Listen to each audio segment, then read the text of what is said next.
열왕기상 1장 32절에서 39절 말씀까지 봉독합니다.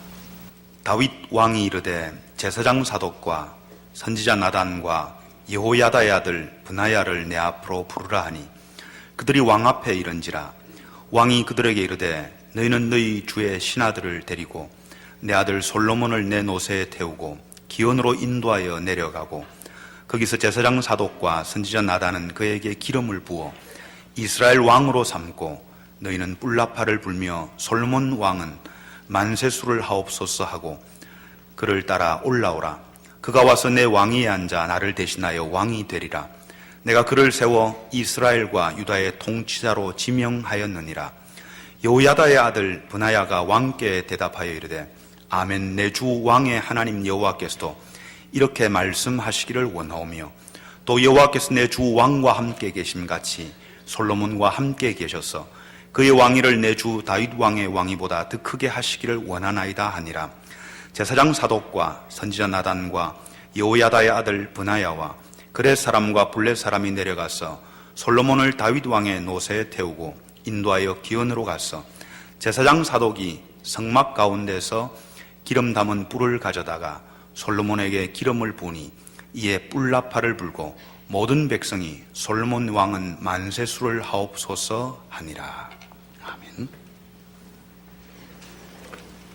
오늘 내용을 보시면 솔로몬 왕이 왕위를 이어받는 것이 순탄치 않았다고 기록되어 있습니다.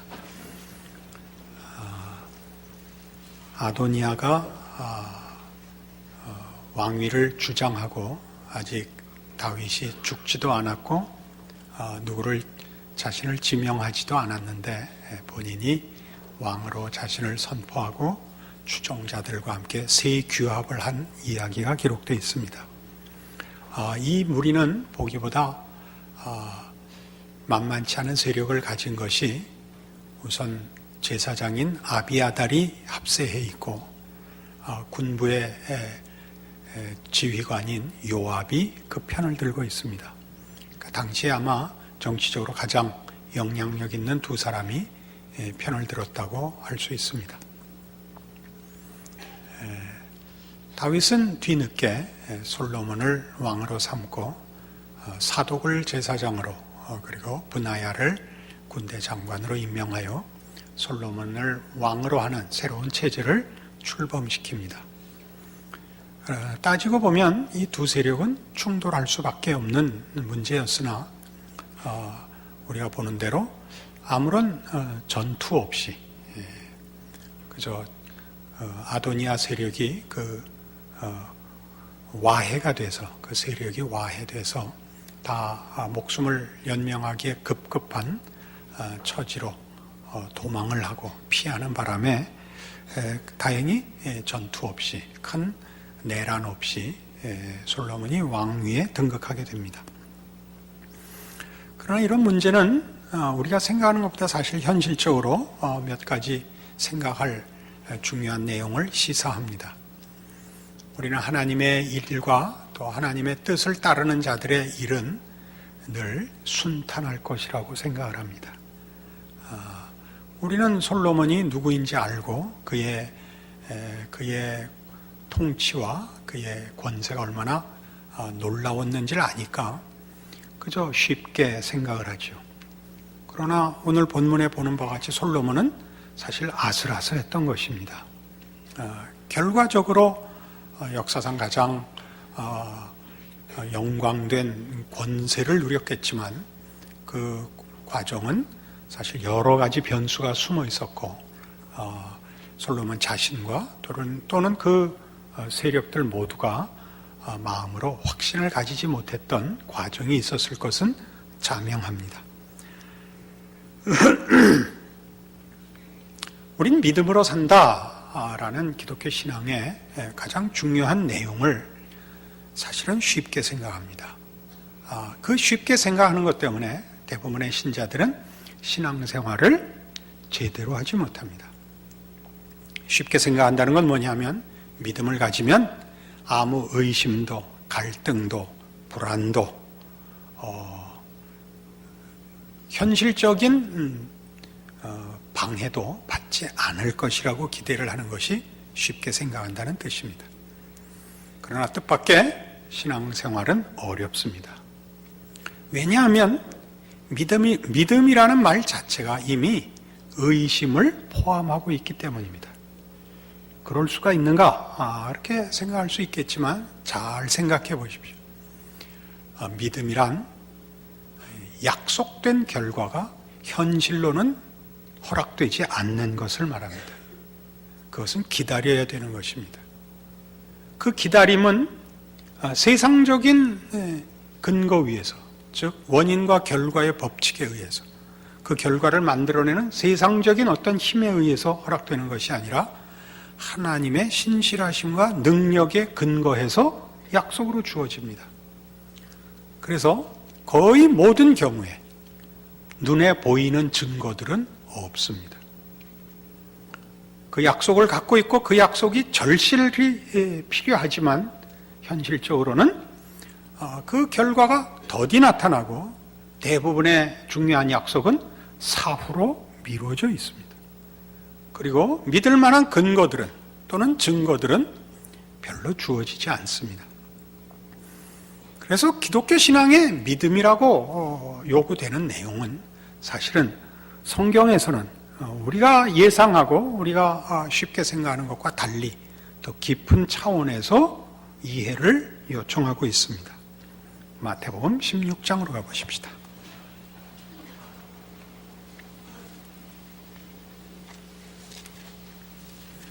마태복음 16장 24절에는 예수님께서 베드로에게 하신 또 그의 제자들 모두에게 주신 이런 유명한 제자도의 부름이 있습니다.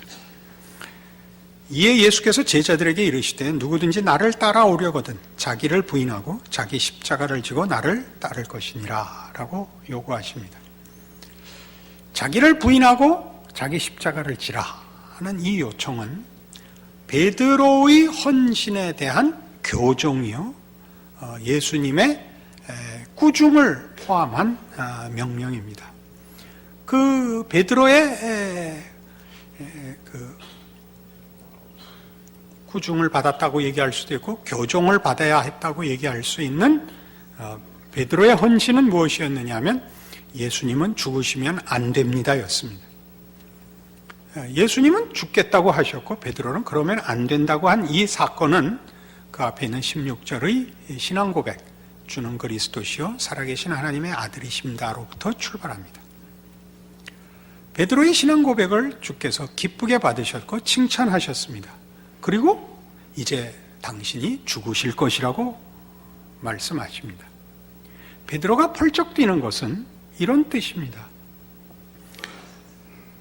메시아로 오신 예수는 우리를 구원하려 오셨고 하나님이십니다. 우리를 구원하여 하나님의 통치와 하나님의 영광을 드러내시려면 성자 하나님이 오신 것으로 충분한 조건이 됩니다. 그리고 그분이 이제 약속하신 구원과 하나님의 나라를 이루실 것입니다. 그러려면 이 성자 하나님 예수께서 이 결과를 이루는 과정들을 쌓아가야 합니다. 그것은 정치적으로, 군사적으로 차츰 그의 세력을 공고히 하고 확대하는 것일 것입니다. 그러나 예수님은 죽겠다고 하십니다. 그러면 성자 하나님이 그 약속하고 목적하신 하나님 나라의 완성과 그의 백성을 구원하시는 그 과정이 없어지면 우리의 인과 법칙에 의하면 원인이 있더라도 결과가 원인에 그냥 뒤이어 나오는 것이 아니라 그 결과를 만들어내는 과정을 쌓아서 결과에 도달하는 법인데 과정이 죽는 것이라면 말이 안 되지 않습니까? 우리 모두가 생각하는 자연인들이 가지는 인과 법칙이며 신자들에게도 영원히 영향을 발휘하는 합리성입니다. 그러니까 베드로는 주께서 죽으시면 안 됩니다 라고 막아선 것입니다. 그러자 주께서 말씀하시기를 내가 세우려 하고 내가 이루려 하는 약속들은 합리성을, 인과 법칙을 뛰어넘는 것이다 라고 얘기하는 것입니다. 하나님의 뜻을 이루려거든 나와 같이 십자가를 지는 방법을 믿음의 가장 중요한 법칙으로 이해해야 한다. 그것이 곧 아무든지 나를 따르려거든 자기를 부인하고 자기 십자가를 지라라고 명령하시는 것이 됩니다. 나라는 존재가 하나님을 믿고 하나님의 뜻에 동참함으로써 그 결과가 이루어지기 위하여 나라는 존재가 계속 득세하고 성장하고 채워져서 결과에 도달한다? 그렇게 쉽게 생각하지 마라. 이게 십자가입니다. 그러니까 십자가는 놀라운 것이죠. 죽음에서 부활에 이르는 것입니다. 없는 원인에서 결과를 이루는 것이며 부정적인 과정에도 불구하고 결과가 이루어지는 하나님의 법칙을 설명합니다. 우리는 이미 지난번에 이 믿음의 법칙이 어떻게 인과 법칙과 다른가 하는 것을 로마서 4장을 인용했었습니다. 그 내용은 하나님은 죽은 자를 살리시며 없는 것을 있는 것 같이 부르시느니라 하는 선언이었습니다. 죽은 자를 살린다는 것은 그 살아남에 죽은 자가 가질 아무런 협조와 노력과 무슨 원인을 가질 수 없다는 뜻입니다. 없는 것을 있는 것 같이 부른다는 것은 우리의 모든 세상의 법칙을 초월하는 거죠. 운동 에너지의 보존 법칙이라든가 이런 모든 것이 통하지 않죠. 뭐만 있습니까? 무에서 유를 창조하시는 하나님의 능력만 남습니다. 이 문제가 왜 우리에게 중요하냐? 우리는 우리의 신앙을 점검할 때 하나님 앞에 받은 약속을 스스로에게 적용하여 신앙이 좋아진다는 것은 예수 그리스도를 닮고 하나님의 자녀로 온전한 자리에 간다는 것은 순종하는 것입니다. 그 명령을 따르고 노력하고 열심히 인내하는 것일 겁니다. 그러면 그 과정에 결과를 향한 진전이 있을 거라고 믿습니다. 있어야 됩니다. 그러나 우리가 확인하는 것은 우리의 믿음의 약속을 확인하기 위한 증거로서 과정을 요구하면 그 과정은 없을 수 있다고 얘기하는 것이 오늘의 내용입니다. 하나님께서 인간의 합리성, 과학적인 법칙 같은 것을 만드신 분입니다. 뿌린 대로 거두고 심는 대로 거두고 노력한 만큼 받는 것, 땀 흘린 만큼 보상받는 것은 하나님의 통치의 중요한 법칙입니다. 그러나 범죄한 세상은 그것으로 자신의 구원을 이룰 수는 없게 되었습니다. 우리가 아는 인과 법칙으로는 우리가 다른 자연의 법칙 속에서 얻어내야 하는 결과들을 얻을 수는 있지만 영적인 결과를 얻을 수는 없게 됐습니다. 하나님은 이 인과 법칙을 만들어 우리를 성실히 살게 하시고 공정한 그 통치를 하실 뿐만 아니라 그것 이상의 통치를 하시는 분이라 하는 것이 성경이 하고 싶은 얘기요, 기독교가 갖는 신앙입니다. 이 세상이 가지는 법칙을 깨려는 것이 아니라 이 세상이 가지는 법칙으로 도달할 수 없는 것, 즉 은혜로만 허락되는 것들을 기꺼이 베푸시는 하나님이다 하는 것이 기독교 신앙의 핵심입니다. 우린 세상과 목표와 내용에서 대적하지만 저들을 경쟁하기 위하여 적대하지 않습니다. 우리가 세상과 우리를 차별하는 것은 우리가 가진 것이 하나님의 통치에 더 높은, 더 자비로운, 더 놀라운 하나님의 통치에 대한 감격이지, 우리는 이 혜택을 받고 너희는 못 받았다고 비교하자는 것도 아니요, 우리가 가진 법칙에 놀라운 것 때문에 세상의 법칙을 무시하자는 것도 아닙니다.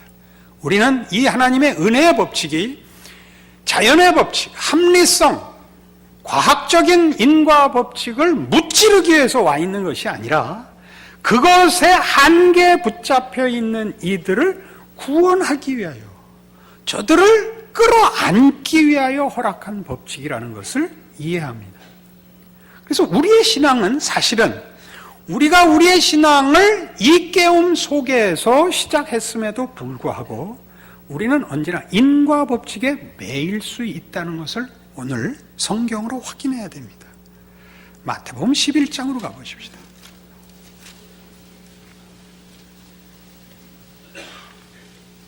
마태복음 11장 28절. 수고하고 무거운 짐진 자들아 다 내게로 오라. 내가 너희를 쉬게 하리라. 놀라운 초대의 말씀이며 참 위로가 되는 고마운 말씀입니다. 근데 여기서 수고와 무거운 짐은 무엇일까요? 우리 너무 쉽게 단정을 내려서 우리가 가지는 모든 고민들을 여기에다가 사실은 쏟아놓습니다. 그럴 수 있습니다.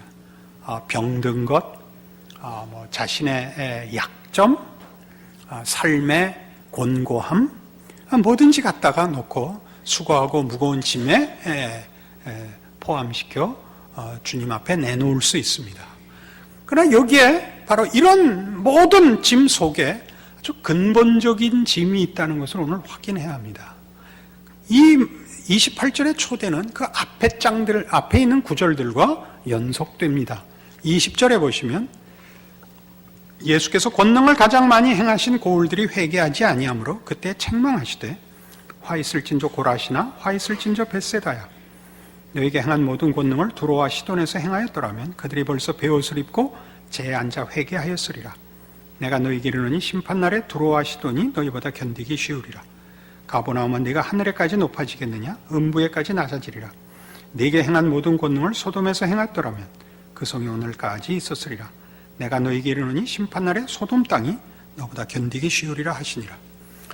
이 꾸중을 들은 고울들 또 여기 주민들은 무슨 이유로 이 책망을 받았느냐 하면 예수가 누구신지를 인정하지 않은 것으로 책망을 받았습니다. 예수가 누구냐 하는 것은 하나님이 누구시냐와 직결되는 것이고 하나님이 누구시냐 하는 것은 하나님의 통치와 주권을 말합니다. 이 하나님은 우리의 주인이실 뿐만 아니라 하나님은 우리에게 자연 법칙을 주시고 은혜의 법칙으로 찾아오시는 분입니다. 그 부분을 배격한 것이죠. 합리성을 벗어나지 못하고 보이는 세상과 인간의 이해가 전부인 자들, 그래서 예수를 믿지 못하는 자들입니다. 예수님의 권능을 보았으나 믿기를 거절했습니다. 이 문제는 조금 있다가 다시 한번 종합적으로 언급될 겁니다. 25절에 그래서 그때 예수께서 대답하여 이르시되 천지의 주제이신 아버지 이것을 지혜롭고 슬기 있는 자들에게는 숨기시고 어린아이들에게는 나타내심을 감사하나이다. 여기서 지혜롭고 슬기 있는 자들은 참다운 지혜와 참다운 슬기일 수 없습니다. 세상적 지혜와 슬기요, 우리 지금 얘기하는 인과관계에 불과한 지혜와 슬기에 있는 자들입니다. 어린아이들에게는 나타내셨습니다. 올소이다 이렇게 된 것이 아버지의 뜻이니이다. 내 아버지께서 모든 것을 내게 주셨으니 아버지 외에는 아들을 아는 자가 없고 아들과 또 아들의 소원대로 계시를 받는 자 외에는 아버지를 아는 자가 없느니라입니다. 앞에 있는 자들은 똑똑해서 예수를 믿지 못했습니다. 어린아이들은 어떻게 믿게 되었다고요? 어린아이 같은 자들은, 어린아이들로 대표되는 사람들은 어린아이란 여기서 자기가 원하는 결과를 스스로의 능력으로 원인을 만들어낼 수 없는 자들입니다. 어린아이란 그렇죠. 어린아이는 필요를 부모에게 요청하죠. 자기의 필요를 결과시키기 위한 조건과 능력을 갖고 있지 못한 자들입니다. 그러니까 아버지요, 이렇게 된 것이 아버지의 뜻입니다. 이걸 지혜롭고 슬기로운 자들에게는 숨기시고 어린아이들에게 나타내셨습니다.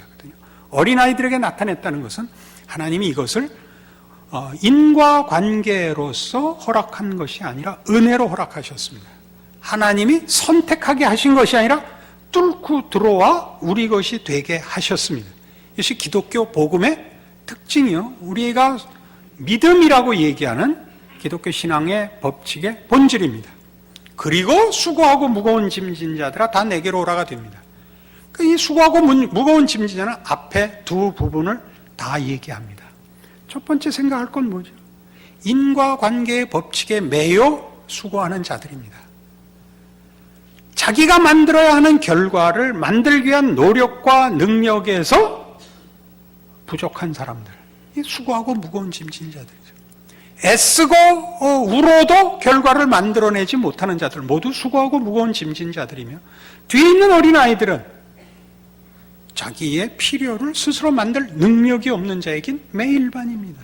이 둘 다 수고하고 무거운 짐진 자들인데, 이 수고하고 무거운 짐진 자들의 가장 보편적인 대상이 누구냐면 믿지 않는 자들이 아니라 믿는 자들일 수 있다는데, 오늘 우리가 생각해야 할 내용이 있는 것입니다.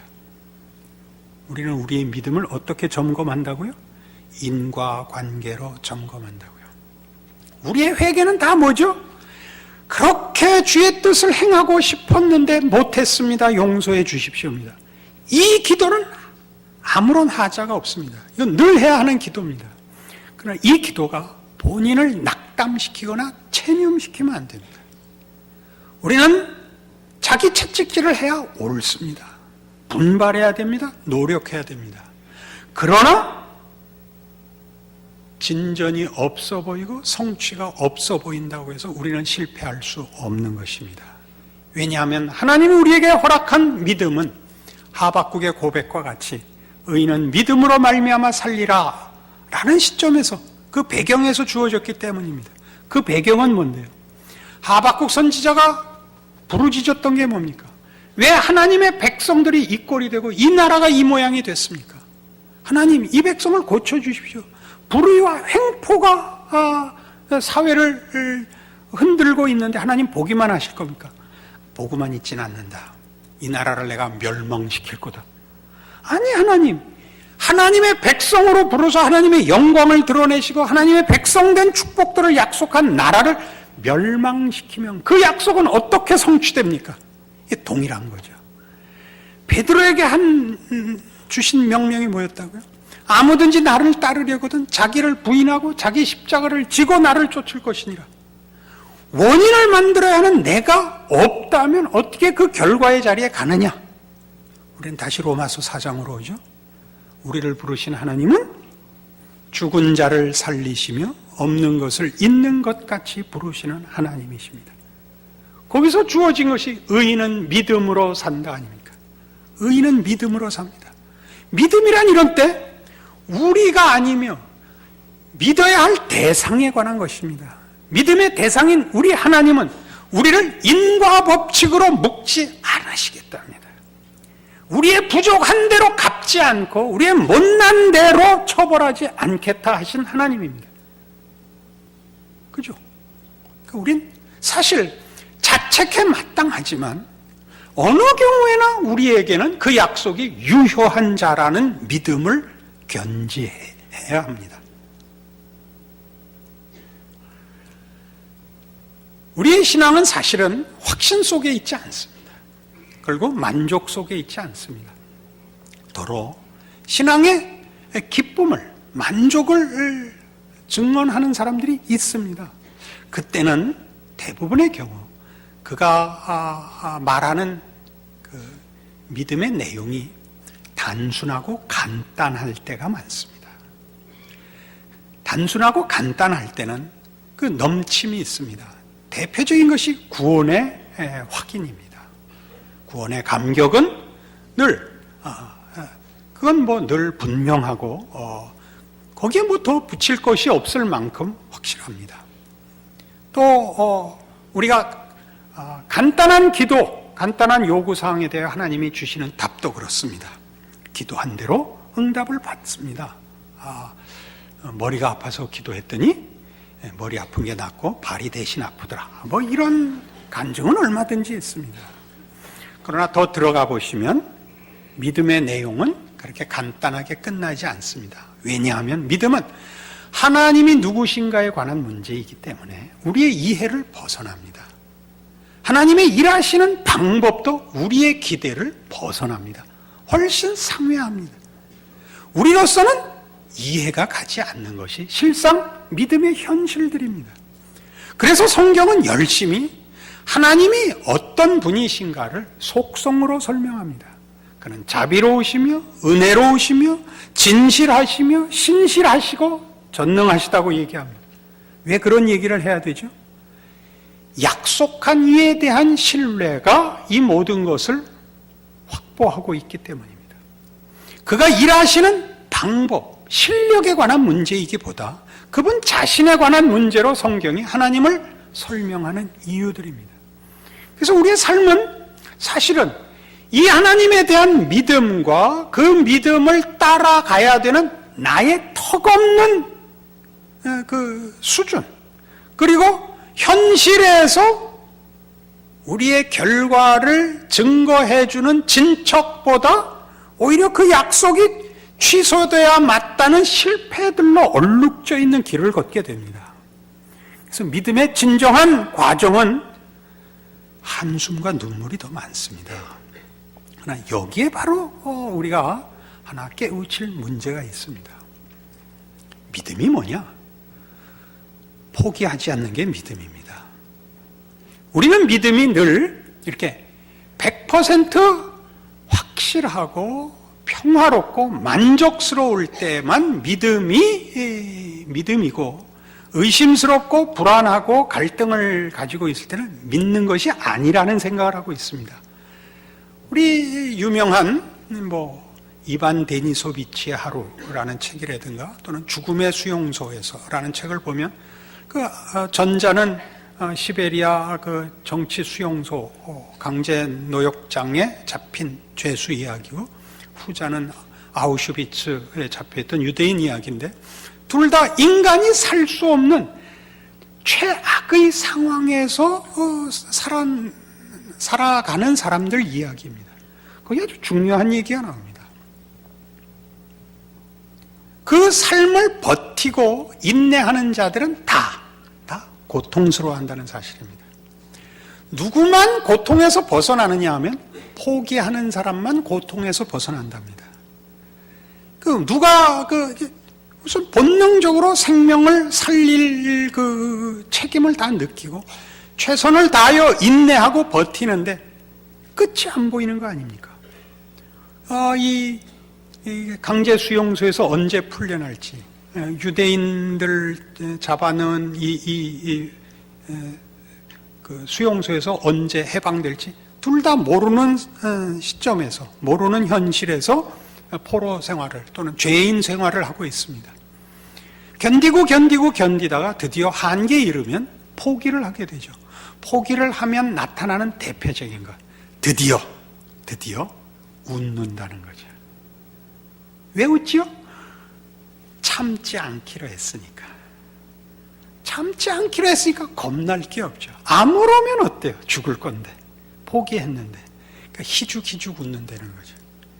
그러니까 신앙인 중에도 나는 날 감격해 그리고 희죽희죽 웃으면 뭘 희죽희죽 웃을 게 있어요? 신앙생활 속에. 우린 전전긍긍하고 살아요. 그러나 놓지 않아서 우린 신앙인이에요. 옆에서 보면 스스로를 포함하여 누가 봐도 저 사람 믿는 사람 맞나 싶다니까요. 뼈만 앙상하게 남은 수용소의 죄수들 같이 정말 우리의 영혼이 앙상한 기분이 들어요. 그러나 놓지 않고 있죠. 우는 것은, 한숨 짓는 것은 고통스럽고 한계를 벗어나지만 포기하지 않겠다는 뜻이에요. 다른 얘기할 거 없어요. 내가 주일날 보면 이 교회 찾아오시는 여러분 중에 표정 좋은 사람이 거의 없습니다, 사실은. 그러니까 여러분 스스로가 그러고 오는 거예요. 신앙생활의 만족과 감격이 없어요.